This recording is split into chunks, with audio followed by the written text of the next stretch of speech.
এই অবস্থা থেকে জনগণকে একটা স্বস্তির জায়গায় ফিরিয়ে তো আর আপনি আইনশৃঙ্খলা রক্ষাকারী বাহিনীকে নিয়ে আসতে পারবেন না। আপনাকে ভিন্ন কৌশলের কথা ভাবতে হবে। আর এটা আসলে ক্ষমা করারও কোনো সুযোগ নেই। এতগুলো মানুষের প্রাণ নিয়ে নেওয়া হবে, এটাকে আমরা কিভাবে ক্ষমা করে দেব? এটা তো আসলে ক্ষমা করারও কোনো সুযোগ নেই। কাজে আমরা যে কথাগুলি বলি আমাদেরকে মনে রাখতে হবে, এবার যদি আমরা বিচার না পাই তাহলে বাংলাদেশ থেকে বিচার শব্দটা হয়তো একদম উঠে যেতে হবে। কাজে এইবার যার যার অবস্থানে থেকে আমাদেরকে বিচারের দাবি জানাতে থাকতে হবে এবং বিচার না হওয়া পর্যন্ত স্বচ্ছ প্রক্রিয়ায় আন্তর্জাতিক মহলে সংশ্লিষ্টতা নিশ্চিত করে, জাতিসংঘের ইনভলভমেন্ট নিশ্চিত করে বিচার না হওয়া অবধি আমাদের চুপ হয়ে যাওয়ার বা শান্ত না পাওয়ার বা শান্ত হয়ে যাওয়ার কোনো সুযোগ আমি দেখতে পাচ্ছি না।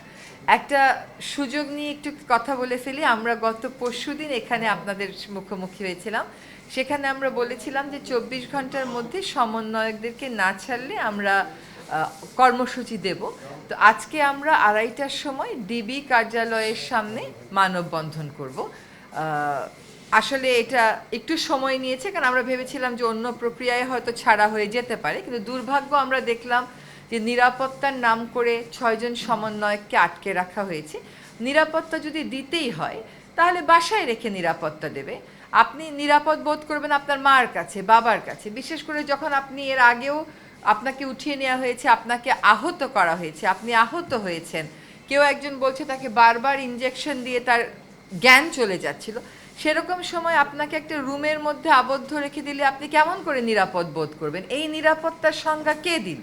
এই নিরাপদ বোধ, এটাকে কি নিরাপত্তা বোধ বলে? আমরা কি স্বাধীনতার 53 বছর পরে এটাই বুঝলাম যে নিরাপত্তা বোধ মানে হচ্ছে যেই অনিরাপদ বোধ করবে বা যেই একটু আওয়াজ তুলবে তাকেই হেফাজতে নিয়ে রেখে দেওয়া হবে, বাবা মার সাথে দেখতে দেওয়া হবে? আপনার সন্তান যদি একটা জায়গায় আটক থাকে এবং আপনি জানেন যে সেখান থেকে আপনি বের করে আনতে পারছেন না, তখন আপনি যা বলতে বলা হয় আপনি তো তাই বলবেন। এটা তো নিরাপত্তা বোধ হলো না। কাজে আমরা আজকে 2:30টার সময় ডিবি কার্যালয়ের সামনে যাব। আপনাদেরকে সকলকে আমন্ত্রণ।